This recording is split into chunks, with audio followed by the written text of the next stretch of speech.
अध्याय 9 श्लोक 12 बघूया. मोघाशा मोघकर्माणो मोघज्ञाना विचेतसः राक्षसीम आसुरीं चैव प्रकृतिं मोहिनीं श्रिताः. मोघाशाः मोघकर्माणः आणि मोघज्ञानाः. मोघाशा म्हणजे ते व्यर्थ आशा करणारे, व्यर्थ कर्म करणारे, व्यर्थ ज्ञान असणारे. विचेतसः चंचल चित्त असणारे अज्ञानी जन. राक्षसीम आसुरीं च मोहिनीं प्रकृतीम एव श्रिताः. म्हणजे राक्षसी, आसुरी आणि मोहात पाडणाऱ्या प्रकृतीचाच आश्रय घेऊन राहतात. हा सरळ अर्थ आपण बघितला. मोघाशाह असं म्हटलंय. मागच्या श्लोकामध्ये सांगितल्याप्रमाणे हे मूढ, अविवेकी, अज्ञानी लोक कसे असतात? सदोष आचरण करतात. म्हणून इथे म्हटलं आहे की त्यांच्या आशा कशा असतात? तर व्यर्थ असतात. मोघ म्हणजे व्यर्थ, मोघाशाह व्यर्थ आशा असतात. बहुसंख्य लोक चुकीच्याच आशा उराशी बाळगून सारं आयुष्य व्यर्थ घालवतात. मला शारीरिक सुख, मानसिक सुख भरपूर मिळाले पाहिजे हा विचार असतो. अधिक सुखाच्या किंवा भलत्या सुखाची इच्छा करीत राहिलो तर निराशा येणारच. विना क्लेश, विना दुःख, विना कष्ट या जगात कुणाला काहीच मिळालेलं नाही आहे. मला जसं वाटते तसं इतरांच्याही इच्छा आकांक्षा आहेत हे न जाणल्यामुळेच संघर्ष, दुःख, निराशा कमी अधिक प्रमाणात येणारच. पण आपल्या वासनापूर्तीसाठी खरे खोटे वर्तन किंवा क्रूर कर्म करणं, निष्ठुर होऊन दुराचाराला प्रवृत्त होणं म्हणजेच मग मोघ कर्मणः. आधी मोघाशा सांगितलंय, मग मोघ कर्मणः म्हणजेच व्यर्थ कर्म आहे. ते सगळी वाईट कर्म आहे, असत कर्म आहे. भगवंताला न स्मरता कितीही कर्म केली किंवा शास्त्रविहित शुभकर्मे सकाम भावनेने केली तरी सुद्धा ती सगळी कर्मे कशी असतात सांगतात आहे की मोघ कर्मणः व्यर्थ होय. मोघ ज्ञानाः इतरही कितीही कला, भाषा, सर्वलिपी, अनेक प्रकारच्या विद्या, अनेक प्रकारचे आविष्कार, इतर अनंत ज्ञान मिळवले तरी त्यापासून भौतिक सुख मिळेलही, पण शांती, समाधान मिळेलच असं नाही. जसं हिशोब करताना एका अंकाची जरी चूक झाली तरी सर्व हिशोबच चुकच असतो. त्याप्रमाणेच भगवंताला विमुख झाले, परमेश्वरी भाव जाणला नाही, त्यांनी कितीही ज्ञान संपादन केले तरी ते सगळं त्या लोकांचं मोघ ज्ञानाह असतं. सगळं ज्ञान व्यर्थ आहे असं म्हणतात आणि ते शेवटी पतनाकडेच जाणारं असतं. चौथं म्हटलं विचेतसः. ज्यांना नित्य अनित्य, सार असार, लाभ हानी, कर्तव्य अकर्तव्य किंवा मुक्तिबंधन इत्यादी कळत नाही असे लोक, त्यांना विचेतसः म्हटलंय. राक्षसीम आसुरीं च एव मोहिनीं प्रकृतीं श्रिताः. आणि काही अज्ञानी लोक कसे असतात तर राक्षसी, आसुरी आणि मोहिनी प्रकृतीचाच आश्रय घेतात. सर्व भूतांच्या ठाई असणारा जो ईश्वरी भाव आहे, माहेश्वरी भाव आहे, तो न समजल्यामुळे त्यांना मोह होतो आणि मग मोहामुळेच त्यांची अशी प्रवृत्ती होत जाते. कशी? तर राक्षसी, आसुरी प्रवृत्ती होत जाते मोहामुळेच. जगाकडे प्रेमाने न पाहता जगदीश्वरावर, त्या माहेश्वरी भावावर निष्ठा नसल्यामुळेच स्वतः एक क्षुद्र प्राणी आहोत असंही कधी कधी वाटतं काहींना. हे सगळं दुःखाचं, आपत्तीचं आणि निराशेचं, वैफल्याचं कारण आहे असं या श्लोकात सांगितलेलं आहे. पण तन्निष्ठ असलेले जे असतात, म्हणजेच या परमेश्वरी भावावर जे निष्ठा ठेवतात ते कसे असतात, ते कसे महात्मा म्हणून संबोधल्या जातात, ह्या सगळं आता पुढील श्लोकात आपण बघूया. अध्याय 9 श्लोक 13 बघतोय की महात्मानस्तु मां पार्थ दैवीं प्रकृतिमाश्रिताः भजन्त्यनन्य मनसो ज्ञात्वा भूतादिमव्ययम्. महात्मानः तू संधी ऐकते स अर्धा निघून जाईल. हे पार्थ, हे पृथानंदन, तू म्हटलंय म्हणजे परंतु, हे पृथानंदन मागील श्लोकाशी जोडून असल्यामुळे तू आधी घ्यायचं. तू म्हणजे परंतु. हे पृथानंदन, दैवी प्रकृतीचे आश्रित असलेले, दैवीम प्रकृतीम आश्रिताः म्हटलंय, दैवी प्रकृतीचे आश्रित असलेले हे महात्मे, मला सर्व भूतांचे सनातन कारण, भूतादीम अव्ययम, सगळ्या भूतमात्रांचे सनातन कारण आणि अव्ययम म्हणजे अविनाशी अक्षर स्वरूप जाणून अनन्य चित्ताने, अनन्य मनसः, अनन्य चित्ताने युक्त होऊन भजंती, निरंतर भजतात. ज्ञात्वाचा अर्थ आहे जाणून, म्हणजे मी कसं आहे, अविनाशी अक्षर स्वरूप असं आहे असं जाणून अनन्य चित्ताने युक्त होऊन निरंतर मला भजतात. मागील श्लोकामध्ये आपण बघितलं की आसुरी राक्षसी प्रकृतीचा आश्रय घेतल्यामुळे त्यांच्या आशा कशा असतात, मोघाशा, कर्मे मोघ कर्मणः आणि मोघ ज्ञानाः, म्हणजे त्यांच्या आशा, कर्मे, ज्ञान सगळं निष्फळ झालेलं असतं. जीवन प्रगतीला असे लोक निरर्थक ठरतात. म्हणूनच मग विध्वंसक वृत्ती वाढते, गुंडगिरी, अराजकता वाढते, समाज बिघडतो आणि देशालाही हे लोक बुडवतात असा विचार केला जातोच. पण अशा गोष्टी, असे लोक सर्वत्र नेहमीच असताना दिसतात आपल्याला.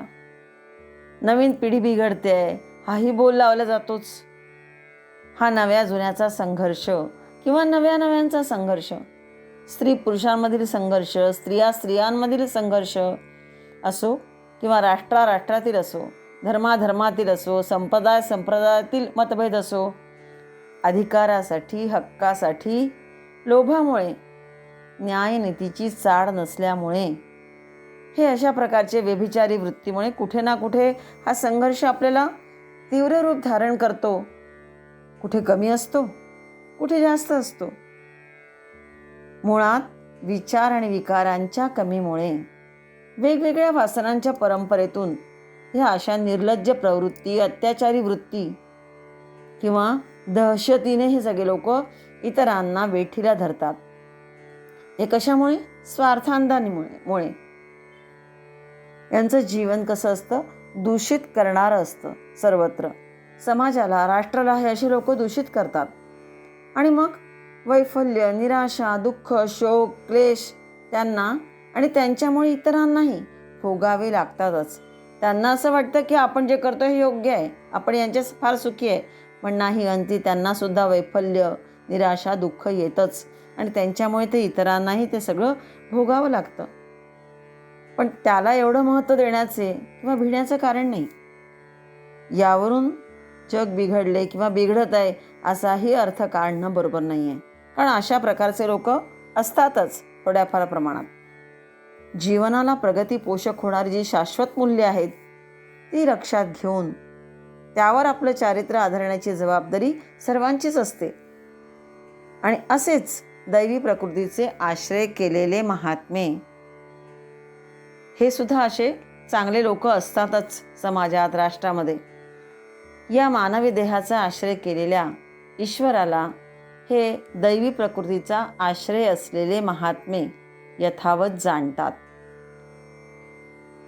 यांची प्रकृती, यांचा स्वभाव दैवी असतो. या महात्म्यांचा म्हणजे दैवी गुण त्यांच्यात वृद्धिंगत झालेले असतात. त्यांना मिळालेले महात्मपण हे त्यांच्या मनाच्या विशाल स्वभावाने त्यांना प्राप्त होते. उगीच नाही त्यांना कोणी महात्मा म्हणत, कारण तर यांच्या मनाचा विशाल स्वभाव असतो, प्रवृत्ती असते त्यांची समदृष्टी असते सगळीकडे. आणि जो पक्षपात रहित ईश्वराची अनन्य भक्ती, जो पक्षपात रहित असेल, शांत असेल, तोच कसा असतो, महात्मा असतो. ईश्वराची अनन्य भक्ती हे लोक करतात. भजंती अनन्य मनसा म्हटलं. यात भजंतीमध्ये जो भज धातू आलाय याचा अर्थ वेगवेगळे खूप आहेत. बघू त्याचे अर्थ आपण की भज भजती, विभाग करणे, वेगळं करणे अशा अर्थी, विभागणे, निर्देश करून यथायोग्य रीतीने देणे असाही एक दुसरा अर्थ आहे. आश्रय करणे, सेवा करणे, भज भजती, संबंध जोडणे, दान देणे किंवा वाटून देणे. विभागणे म्हणजे वाटून देणे, शिजवणे, सेवन करणे इत्यादी बरेच अर्थ याचे आहेत. पण सेवा, सन्मान, दान, तत्परता भक्तीमध्ये हे अर्थ आहेत. भक्तीच्या याच्यात याचा अर्थ असा घ्यायचा की सेवा करणे, सन्मान करणे, तत्परता भक्तीमध्ये हे सगळं आवश्यक आहे. हे महात्मे कसे असतात? ईश्वराची सेवा करतात, ईश्वरासाठी आत्मसर्वस्वाचे दान करतात. म्हणजे सेवा पण आहे, दान पण आहे आणि तत्परता, आणि तत्पर होऊन स्वकर्तव्य हे करतात महात्मे. असे हे महात्मे 4 वर्णांची सेवा, जनसमाजाची सेवा, राष्ट्राची सेवा करतात. त्यांची हीच माहेश्वरी भक्ती, त्याला सत्यभक्ती असेही म्हटलं जातं. हीच भक्ती मानव समाजाचा उद्धार करणारी आहे. अशा प्रकारे अनन्य मनाने भगवंताचे भजन म्हणजे मी भगवंताचा आहे आणि भगवंत माझा आहे असं निरंतर मनी ठेवून कार्य करणारे असे हे महात्मे, यांचं वर्णन या 13व्या श्लोकात आलं होतं. पुढे आता 14व्या श्लोकात आपण भगवंताला कसं भजायचं याचं वर्णन आता पुढच्या श्लोकात बघणार आहे. पुढचा श्लोक पुढे बघू. अध्याय 9 श्लोक 14 बघतोय. सततं कीर्तयन्तो मां यतन्तश्च दृढव्रताः नमस्यन्तश्च मां भक्त्या नित्ययुक्ता उपासते.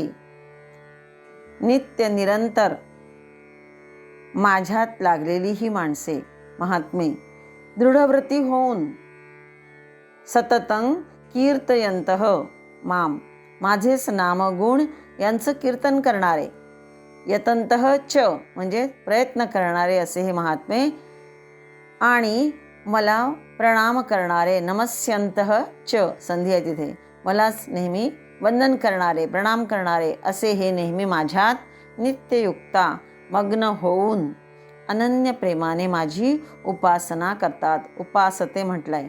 अनन्य प्रेमाने माझी नेहमी उपासना करतात. आपण बघतोय हा राजविद्या राजगुह्य योग हा अध्याय. राजविद्येचं रहस्य म्हणजे राजविद्येचे जे तत्व आहे त्याचा विचार या अध्यायात पहिल्या श्लोकापासून सुरू आहे. हा चातुर्वर्ण्यरूपी राष्ट्रपुरुष समाजपुरुष हे जगतबीज नारायणाचे स्वरूप आहे असं समजून त्यांची सेवा करणं म्हणजे सर्वतोपरी उत्कर्ष साधने होय. परंतु सामान्य माणूस काय करतो? आत्मोद्धार म्हणजे ऐहिक सुखोपभोग मिळाला म्हणजे कृतकृत्य होणे असे मानतो.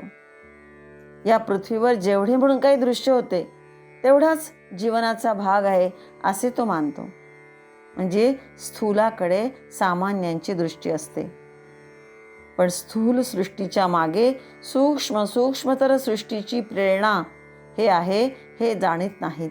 कुणीतरी वेगळी एक प्रेरणा आहे हे सगळं करणारी सूक्ष्म रूपात हे लोक जाणत नाही, सामान्य माणूस जाणत नाही.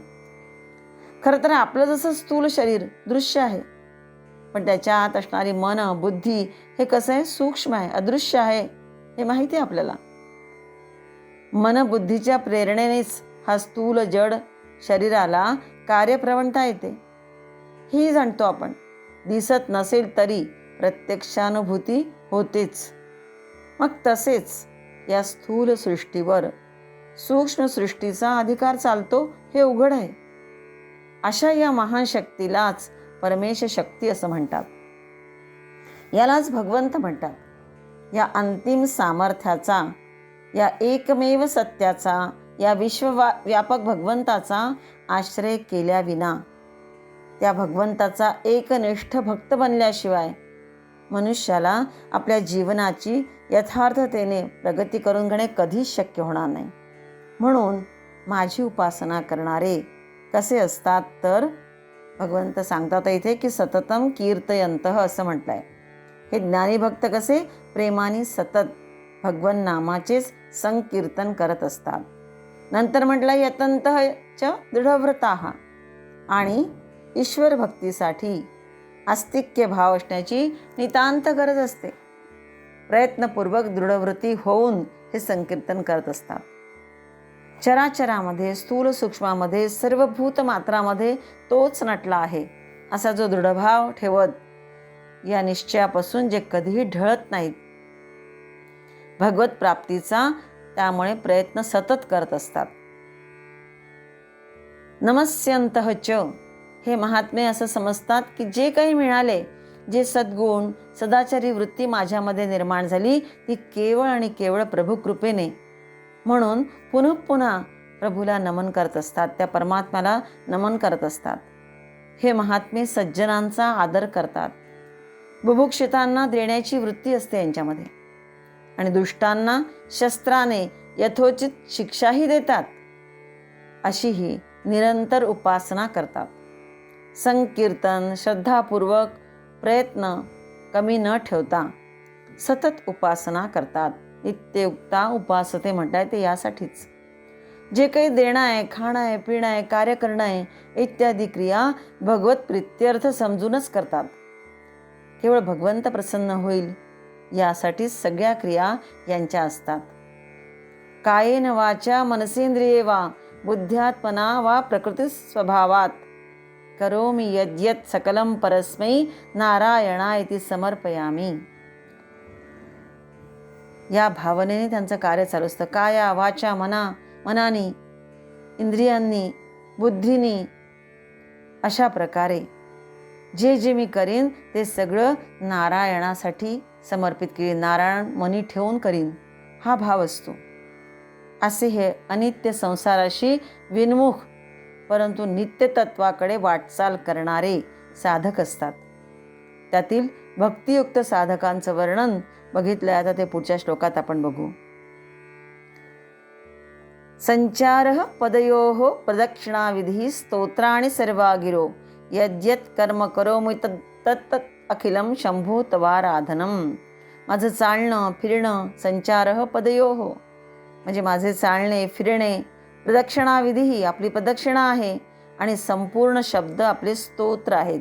सर्वागिरोः स्तोत्राणि, आणि यद यद कर्म करोमि मी जे जे काही कर्म करतो तत् अखिलम शंभो तवा आराधनम ते सगळं आपलीच आराधना आहे असं समजून हे कार्य करीत असतात महात्मे. पुढचा श्लोक पुढे बघूया.